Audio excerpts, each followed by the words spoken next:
नमस्कार, आप देख रहे हैं कंज्यूमर अड्डा और आपके साथ मैं हूं विपिन भट्ट। और आज फोकस में है जेन जी। और क्यों? क्योंकि आज की कॉर्पोरेट दुनिया में एक नया ट्रेंड तेजी से उभर रहा है और उसका नाम है ऑफिस फ्रॉगिंग या ऑफिस फ्रॉग। खास तौर पर जेन जी एम्प्लॉयज के लिए ये टर्म अब चर्चा का विषय बन चुका है। पहले जहां एक कंपनी में लंबे समय तक टिके रहना एक गर्व की बात मानी जाती थी, वहीं आज जेन जी के लिए जल्दी जल्दी जॉब बदलना ही करियर ग्रोथ की पहचान बन गया है या पैमाना बन गया है। हालात ये हैं कि करीब आधे वर्कर्स नई नौकरी की तलाश में हैं। ऑफिस से जुड़ाव, कंपनी के प्रति लॉयल्टी और गर्व का एहसास अब पहले जैसा नहीं रह गया। आखिर जेन जी का माइंडसेट इतना बदल क्यों गया है? क्या वाकई बार बार जॉब बदलना समझदारी है या इसके पीछे छुपे हैं कुछ बड़े रिस्क? आज के शो में हम इसी नए वर्क कल्चर की एक पूरी तस्वीर समझने की कोशिश करेंगे।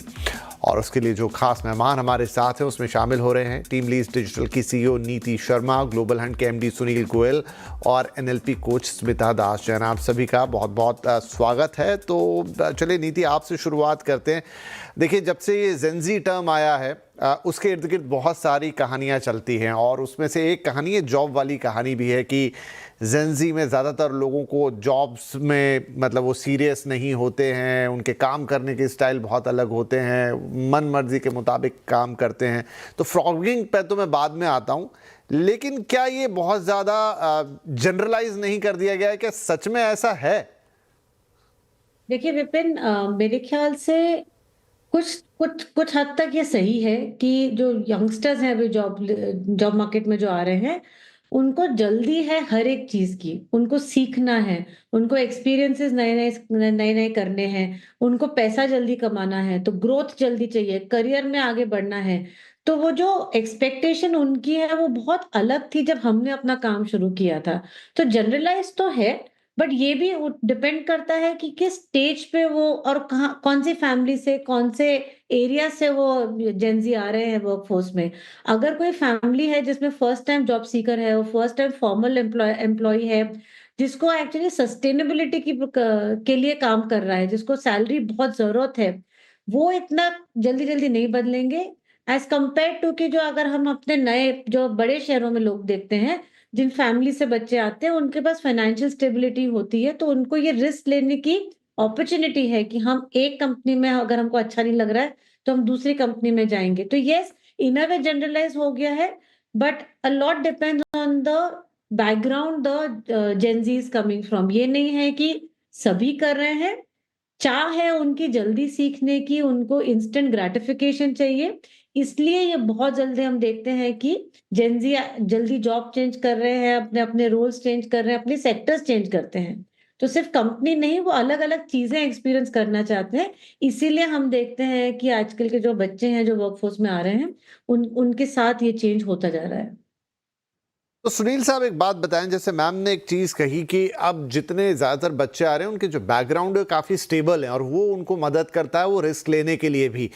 तो क्या इसे मैं ऐसा देखूं कि हमारे समय में या पहले के वक्त में भी लोग ऐसा करना चाहते थे? अगर उनके भी बैकग्राउंड स्टेबल होते, उनके लिए भी चीज़ें वैसी होती कि कोई रिस्क इन्वॉल्व ही नहीं है, तो चलो चेंज कर करके देखो। क्या ये फैक्टर मेजॉरिटी में ऊपर है या फिर अप्रोच, सोच यही बदल चुकी है? भले ही शायद उनकी उतनी अच्छी फाइनेंशियल बैकिंग ना हो, लेकिन फिर भी वो रिस्क लेंगे और ज़्यादा एक्सपेरिमेंट करना चाहेंगे, ज़्यादा बदलाव करना चाहेंगे। देखिए, मैं ये बताता हूँ कि जेन जी से जो पहले की जनरेशन्स जितनी भी थी, उनका स्टार्ट पॉइंट होता था fight for a survival. Livelihood के लिए वो अर्न करते थे, एम्प्लॉयमेंट लेते थे, कहीं जॉब मिल जाए और एक रेगुलर इनकम आ जाए। आज की डेट में अगर हम देखें तो एक न्यू जनरेशन जो जो जेन जी की जनरेशन्स है, वहाँ पे क्या डिफरेंस आया है, वहाँ फाइट फॉर लाइवलीहुड नहीं है। एक एक मिनिमम बैकअप्स है, हर किसी के साथ है। नंबर 2 में रिस्क टेकिंग एबिलिटी ज़्यादा हाई है। इसीलिए अगर आप देखेंगे तो आज के डेट में स्टार्टअप्स ज़्यादा खुल गए। शायद पहले की जनरेशन के टाइम में इतने स्टार्टअप नहीं खुले थे। हम उसके अलग-अलग आयाम दे सकते हैं कि इकोसिस्टम आज के डेट में बेहतर है। बट उसके साथ-साथ में जेन जी का भी जो इकोसिस्टम है, जो willingness to take the risk, यानी कल का नहीं देखना है कि क्या होगा, नहीं होगा, अगर आज ये करना है तो करना है। तो उसके अंदर में क्या है कि आज की डेट में अगर आप दूसरे एंगल से देखें तो जॉब चेंज करने में भी कोई मुझे नहीं लगता है कि कोई बुराई है। बट क्या आप हर जॉब चेंज करने में कुछ सीख रहे हैं? आपको क्या नए स्किल्स आप अपने अंदर इंडक्ट कर रहे हैं? कहीं ना कहीं आपका एक्सपीरियंस आपको नेक्स्ट जॉब में हेल्प कर रहा है, या सिर्फ 5, 10, 15, 20, 25% के चक्कर में जॉब चेंज कर रहे हैं, तो 3 या 4 जॉब के बाद आप ऑब्सोलीट हो जाएंगे मार्केट से, क्योंकि उसके बाद आपको कोई लेगा नहीं। या तो आप अपने आप को इतने ज्यादा स्किल्ड कर रहे हैं, इतने ज्यादा, जो कि टेक्नोलॉजी में पिछले 2 डिकेड से हो रहा है। 20 सालों से अगर हम देखें तो टेक्नोलॉजी एक ऐसा डोमेन रहा है जहां पे कि लोग हर 2 से 3 साल में जॉब चेंज कर रहे हैं। तो बट उसके बाद भी उनकी डिमांड बनी रही है मार्केट में, क्योंकि वो स्किल्स अपग्रेड करते हैं, टेक्नोलॉजी की मार्केट रही है वैसी। तो उसी को अगर हम कोरिलेट करें आज के डेट में जेनजी के कल्चर से या एज ग्रुप से, तो जेनजी एज ग्रुप में ये एडवांटेज क्या है कि उनके पास की रिस्क लेने की एबिलिटी है, इन द सेंस माइंडसेट है, बैकअप है, फंडिंग ऑर्गेनाइजेशंस हैं, बैंकिंग ऑर्गेनाइजेशंस है, फाइनेंशियल इंस्टीट्यूशंस है। अगर किसी के पास स्किल्स है और एबिलिटी है, तो चाहे वो जॉब चेंज करें या स्टार्टअप में जाएं या नई कंपनी में भी जाके जॉब करते हैं, को फाउंडर बनते हैं, तो उनको इन्वायरमेंट सपोर्ट कर रहा है। हाँ, आपने ये बात सही कही कि क्या हम इसको जनरलाइज कर रहे हैं? मुझे लगता है कुछ हद तक यस, हम उसको कुछ जनरलाइज भी कर रहे हैं। ये हर किसी के साथ नहीं है, तो शायद जॉब हॉपर्स पहले भी थे, आज की डेट में भी हैं और शायद आगे भी रहेंगे।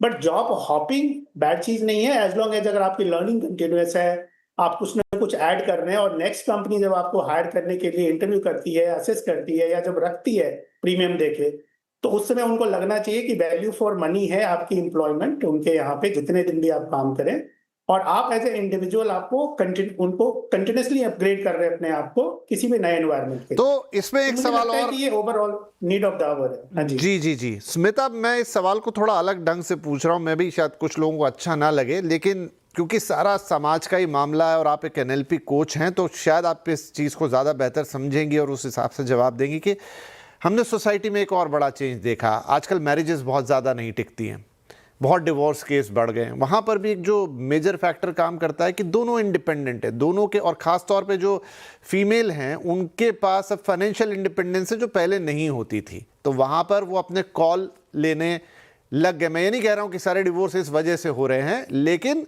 अब यह है कि वो कोई बहुत बड़ी बात नहीं हो गई। कंपनी भी तो एक रिश्ता ही है जहां पर कोई व्यक्ति काम कर रहा है, या नौकरी, लेकिन एक कंपनी को छोड़ना, एक जॉब को छोड़ना is a kind of a divorce, लेकिन क्योंकि उसके साथ कोई सोशल टैबू नहीं जुड़ा है इसलिए हम उसको वैसे नहीं देखते।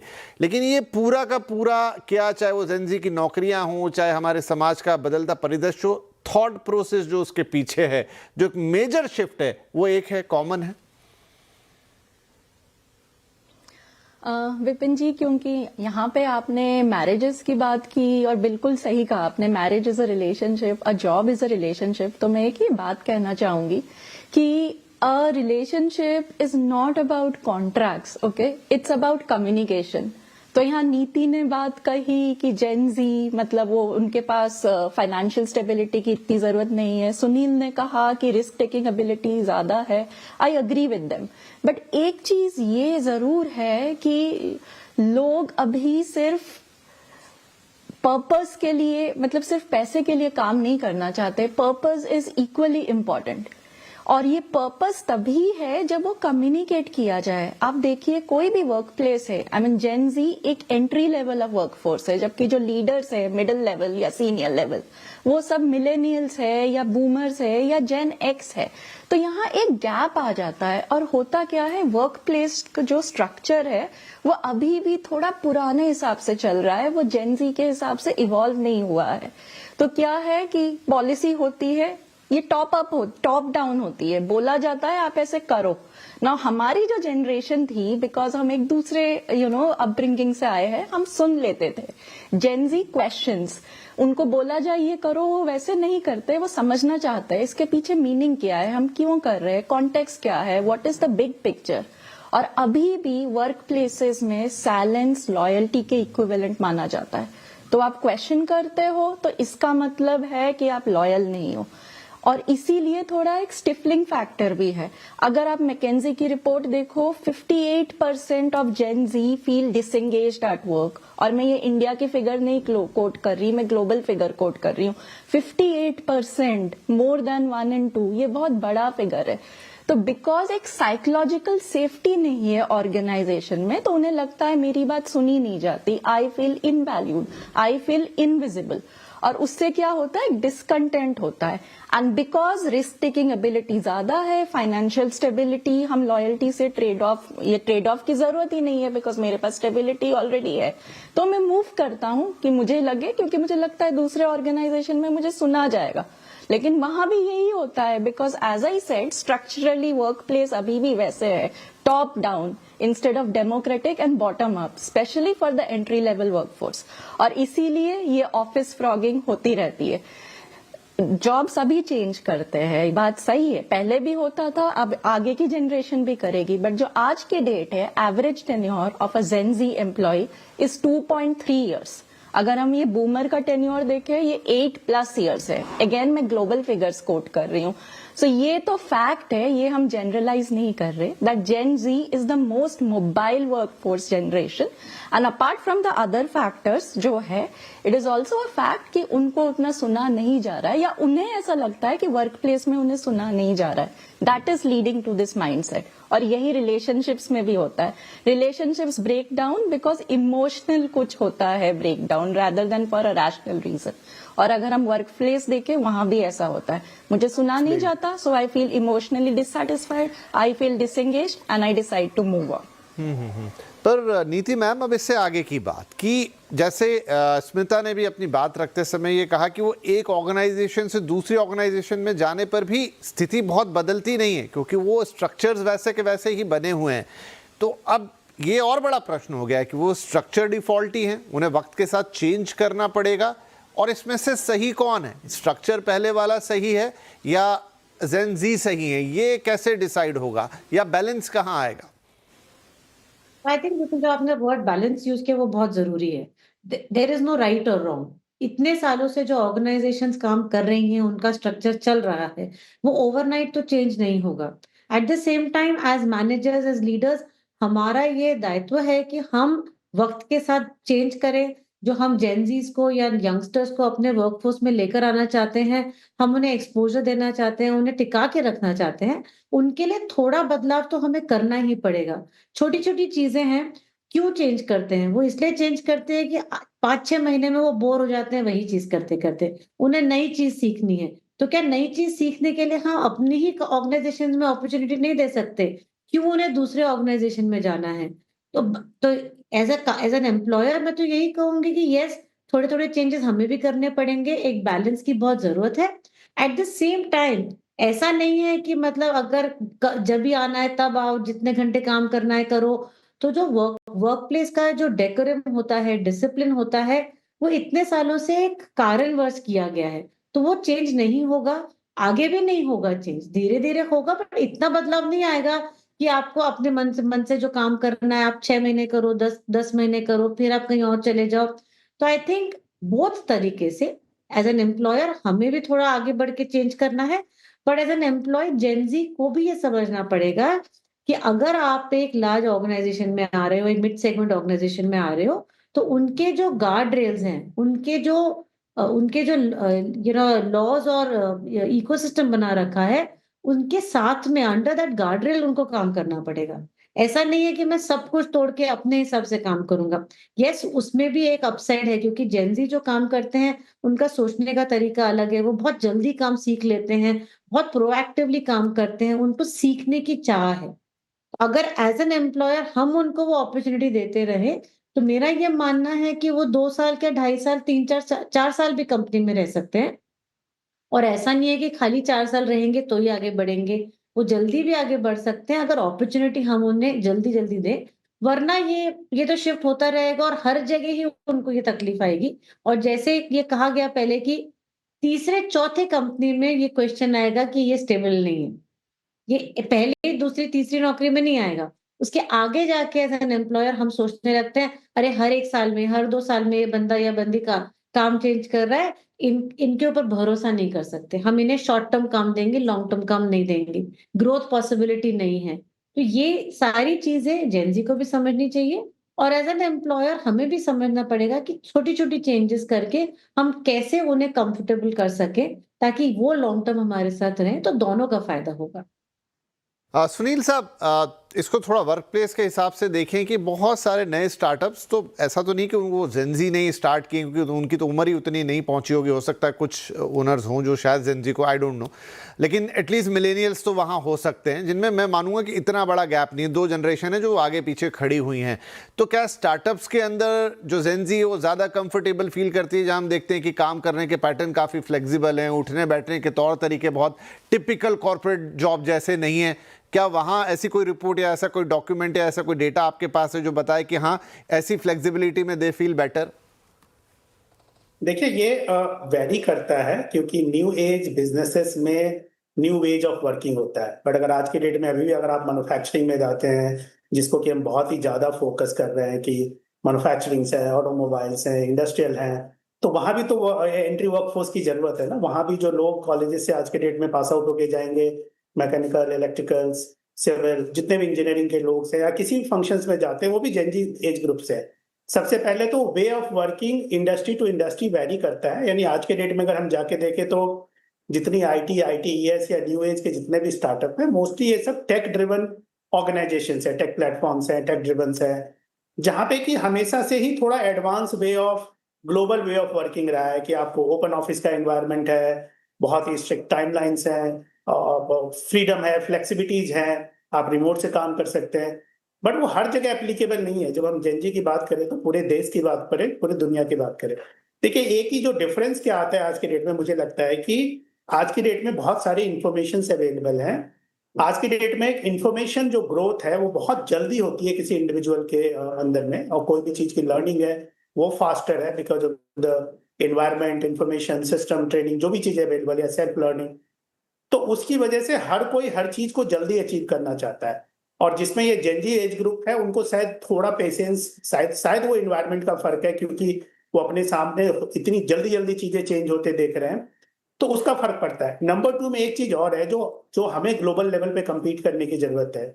जैसे अगर आप मेच्योर मार्केट में जाइए, स्पेशली यूएस एंड वैसे मार्केट में, वहां 15 दिन का नोटिस पीरियड होता है किसी एम्प्लॉय, फुल टाइम एम्प्लॉय के लिए, चाहे वो 10 साल काम किया हो या 5 साल किया हो। हमारे यहाँ 3 महीने का नोटिस पीरियड है ज्यादातर कंपनीज में।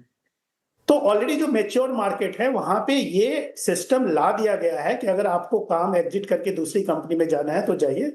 बट बहुत सारे लोगों ने, जैसे हमने बताया कि 3-4 जॉब चेंज करने के बाद उनको रियलाइज हो जाता है कि जब तक आप एक कंपनी में नहीं रहेंगे, यानी दुनिया की जितनी बड़ी कंपनी आप जाके चेक करेंगे, उनके जितने सीईओज हैं वो या तो as a management trainee join किए थे या कम से कम कंपनी में 15 या 20 साल स्पेंड किए थे, उसके बाद ही वो सीईओ की चेयर तक गए हैं। तो जब तक एक क्लियर ग्रोथ लेडर नहीं दिखेगा किसी भी इंडिविजुअल को, चाहे वो जेनजी को ज्यादा दिखाने की जरूरत है, तब तक वहां पे वो स्टिक नहीं करेगा। और वो रिक्वायर्ड है आज के टाइम में किसी भी इंडस्ट्री के, किसी भी कंपनी के ग्रोथ के लिए। आप ऐसा तो नहीं हो सकता ना कि कोई 2 साल पहले आपकी कंपनी में आया उसको आप हेड ऑफ फंक्शन बना दीजिए या सीईओ बना दीजिए या मैनेजर बना दीजिए, और आपकी कंपनी में जो 7 साल से काम कर रहे हैं उसको आप ग्रोथ नहीं दीजिए। ऐसा तो पॉसिबल नहीं होगा, प्रैक्टिकली नहीं होगा, किसी कंपनी में नहीं होगा, एक्सेप्शन को छोड़ दे तो 10-12-15% को।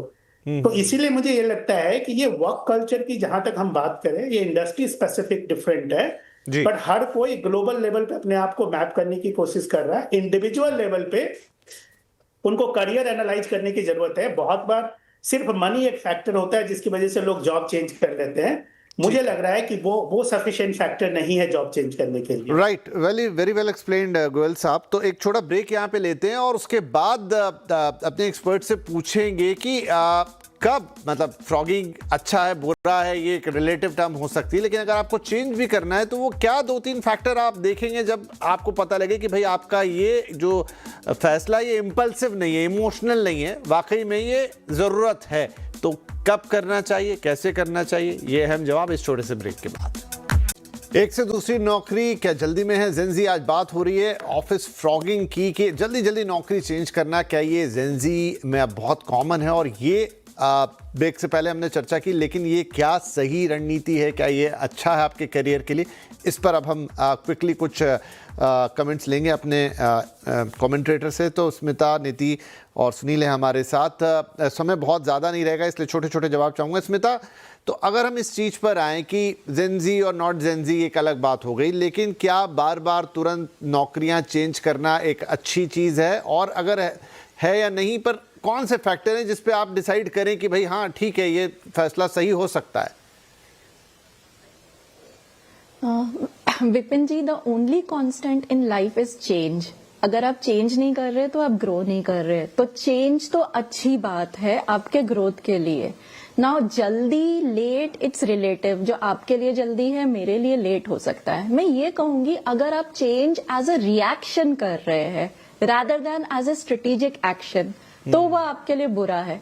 तो आपको इम्पल्स में चेंज नहीं करना. ठीक है, यहाँ इस ऑर्गेनाइजेशन में आप काम कर रहे हैं, कोई चीज जरा सी बुरी लगी या कुछ आपको डिससेटिस्फैक्शन हुआ, विदाउट पेशेंटली वेटिंग आपने इम्पल्सली चेंज कर दिया, विदाउट थिंकिंग कि अच्छा ये मुझे अच्छा नहीं लग रहा है लेकिन जहां मैं जाना चाहता हूं वहां मुझे क्या अच्छा लगेगा, then that is bad. Otherwise अगर आप वेल थॉट आउट डिसीजन ले रहे हैं, आपने सारा पेशेंटली देख लिया, you know what you like, you know what you are moving towards, so it's not necessary a bad decision. Now क्या फैक्टर्स है जो ये डिटरमाइन करते हैं कि ये चेंज सही है, चेंज जरूरी है? 3 फैक्टर्स मेरे हिसाब से मैं कहूंगी. First, if the environment is toxic, and I think that's the biggest red flag for me as a coach. In fact मैं ये देखती हूँ across all generations, unfortunately जो workplace stress है and toxic environment है, it is more prevalent than it should be. तो अगर आपकी टीम टॉक्सिक है, आपके बॉस टॉक्सिक है, the workplace culture you are working in it's toxic, तो आपको डेफिनेटली चेंज करना चाहिए irrespective of the tenure. Second factor मैं कहूंगी कि आपकी लर्निंग नहीं हो रही.